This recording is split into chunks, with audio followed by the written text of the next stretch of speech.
Okay, so neck turns. So you're going to kind of create a bit of space, pushing the fingertips away. So you're not here, shoulders high, shoulders down.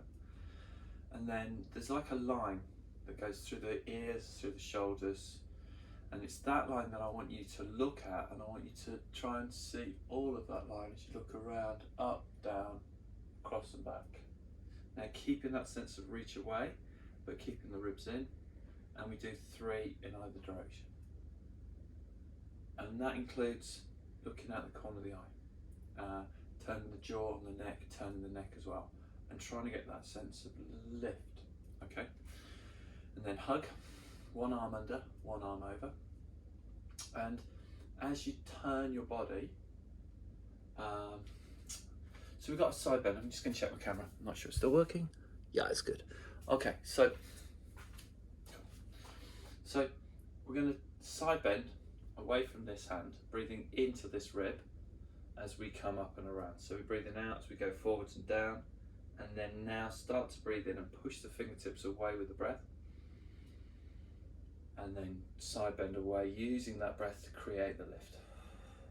Okay, so it's 3 like that, 3 in the opposite direction. So side bend, rotate, roll down, halfway, yeah? Rib movement. Hands on knees, so thumbs, 4 fingers, parallel, even, toe, heel, left, right, knees over hips, knees under hips, over ankles. And then it's a question of curving the spine into a cat back, breathing out, keeping the knees just where they were, trying not to push up, and then releasing into Sphinx Cobra. Now as you do the Sphinx Cobra, you can stretch your arms and push down, and as you go into the cat back, pull the elbows apart a little bit to create an even deeper curl.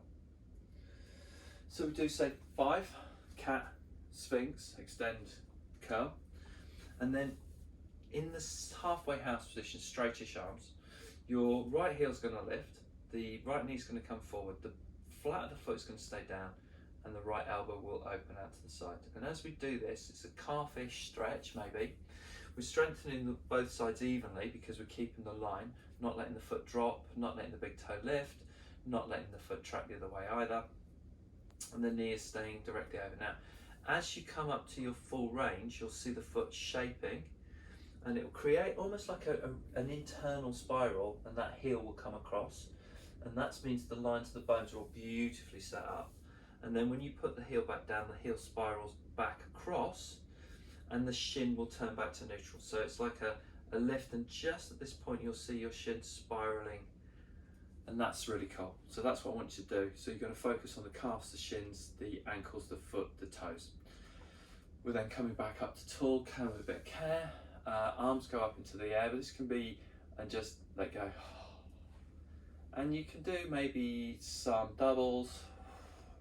Try not to hit anything, and then you can do some singles as well. And usually you kind of go, one side's really light and fluffy, and the other side might feel like it does want to let go, and you just got to go, no, switch off. And then we're staying parallel. We're going to just square everything up, make sure I'm nice and even and level. And then the knee bends and the hip drops on that side. We don't shift with it, you know this one. It's the on-axis side bend, and then back up to center and drop down. And on my list, I usually call this one Jane Austen, because when I first learnt it, we did this. So as that hip would drop, we'd bring that arm across, and we'd create an even bigger side bend. I don't really want you to do that, it's a bit intense. I just want to work on the sidelines, the QLs, but if you think about Jane Austen, it's quite a good exercise for the bath studio, isn't it? And then rotations with the rib cage. So you're going to be looking forward and turning the body. But what I want you to do is I want you to think about your shoulders just opening a little bit, having that elbow kind of pulling you backwards. And then as you come the other way, let that elbow. Now on the left, it always wants to just pull in. So just think about opening the collarbone, the shoulder, just as you turn. Again, trying to move the weight. So as you turn to the left, in reality, the left leg would be forward. So you'd actually be turning away and you'd be turning 2. So you're actually pulling backwards and bringing the weight onto that side. So just think about the weight moving to the left if you're turning to the left, or turning to the right, turning to the right. Good. And then we sit on a box or something, and we want to put the that hole in the middle of the hand over the high arch of the foot. And don't squeeze too hard, just use a bit of friction, just use a resistance. Make sure the foot's really nicely square onto the ankle, not pointed, not flexed, and definitely not everted or inverted actually, or supinated. So you want to kind of keep it just nice and flat. And then we're rocking the heel on the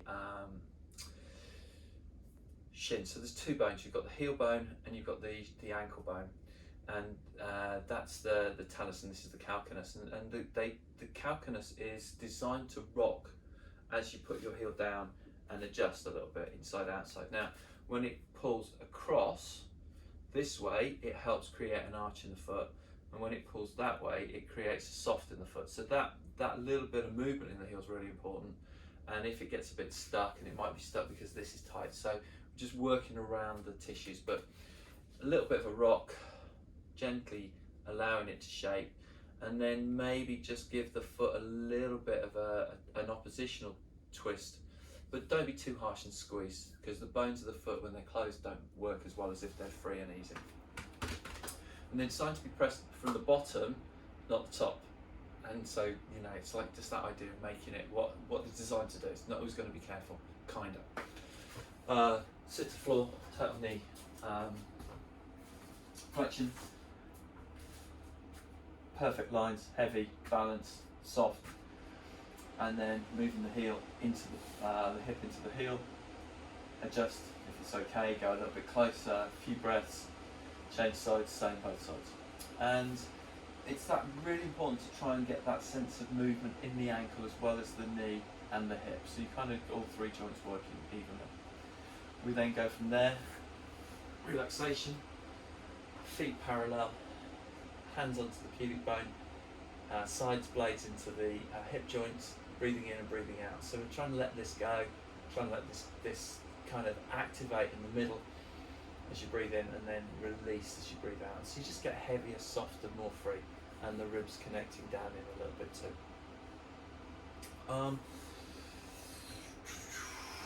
One leg's long, the other leg's foot's near that side knee, and then bottoms off. When we can relax those tissues, we might be able to get the front and the hip to relax as well. But as important as that is the fact that it's just going to allow that little bit of external rotation just to take place, and just letting go. And you'll get to a point where it start to switch on again, and maybe start to twitch or start to fire up. At that point, and I'm talking about the glutes, I'm talking about all the muscles at the bottom really. They don't need to be doing anything. And then I'm just trying to take a couple of breaths and just think about just letting it go even more. And all of this will just soften through, and it'll feel almost like you're being gently massaged into the floor. And it should be warm, it should be comfortable, it should be nice, it shouldn't be spiky and sharp. So just stay into a comfortable range. Getting the knee back, rather than using all this on the front of the hip, there's a muscle on the inside of the leg, that's its job. So just see if you can find that muscle, and then start to pull the leg in through your inner thigh. And also, watch point is the ankle. If you roll the ankle over as you drop the knee down, there's tension in the system. You've really got to resist that temptation. Try and keep the foot more flat or neutral, and just let the knee drop out, rolling onto the outside blade of the foot. And then we've got both sides, and then we come back into thing, and I'd probably just do maybe 2 or 3 on either side with a couple of 3 breaths in between, just allowing stuff to relax. And again, with the breaths into the front of the hip. If it's really sticky, maybe 6. If it's really free, you don't need to think about it. Just kind of move straight on. Arms up into the air. Fingertips reach up, inhale. So shoulders are protracting. They're pulling around the rib cage. And then you flop them down. And we do maybe 5 or 6 like that. Just kind of letting that free release, that sense of kind of wobble to take tension away from the system. Breathing in, breathing out. Last one, you want to try and find a midpoint position. So there's somewhere between up and down that feels really snug. And often when the shoulders are too far behind you, they feel like they're pushing you off the floor. So it's kind of open at the back and maybe a bit more room. Head turns. We've got chin tucks, keeping the head really heavy. Lengthening the muscles here, maybe 4 or 5. And then we go to the arms across, looking at the left, turning to the right, looking to the right, turning to the left. And that sense of movement there. Ribcage closure. Ribs down, thumbs back. And the challenge is to keep this down as this goes over, and then coming forwards. We do maybe 5 or 6. Don't over move, don't strain anything. Again, it's just about feeling that connection. And then we go in reverse, so we go palms forwards and we pull the arms down. And as we pull the arms down, you feel everything closing together like a funnel across here. And as you breathe in, it's just like, floats up quiet. So then it's heels back, pull. And as you pull, push with your feet as well and lift your hips off the floor. And it's that sense of power from here, which is lifting there. And then as you inhale, bring the arms back up, bring the ribs back down. And you can either go for a straight back or a curly back. I would probably lift in a straight back as you pull the arms down, and then go for rolling through the ribs as you release the arms up into the air. It kind of feels a bit more natural, a bit more easy, a bit more balanced. Hamstring stretch, holding onto the back. So again, 5 or 6. Hold behind the thigh, push and pull. Back stays neutral, no tip and tilt. Think about that heel spiral in. Think about a point on the way up, flex on the way down. And if the heel spirals in, the knee will probably creak less. 6, left and right. Shin turns, so heel neutral, rotating the shin, inside outside, and then adding, once you've done maybe 4 or 5 of those, adding 6 circles of the ankle in either direction. And that does include the shin turn, but it's just a different movement, and it's the idea that they're 2 things. Foot down, so both sides, again, then we'll go into 4-point. We're going to shin turns again. So you kind of got the knee supported, the foot lifted, the ankle at 90 degrees, and then you rotate the shin inside, outside. And just to get an idea of what it could feel like is that if you put your hand under your elbow and rotate your forearm, it's kind of similar bone structure. Now, you're not ever taking as much load through your arms as you do through your legs. So it's never going to be quite that free, but it should move almost that easily. Hip hikes, grab a block, goes under the knee, line the legs up, shoulders level, and then I'll do this. And so I'm going to down turn with the hip at the moment. I'm going to leave my foot on the floor, and I'm just going to rotate my rib, my hip to level. My knee comes up to level with the other knee, and then I can rotate a little bit more. My knee goes a bit higher. Down to level, down to the floor. 5, 6 either side. Breathe. Through all of these exercises. There's not a right or wrong, but just don't hold your breath. Handstand.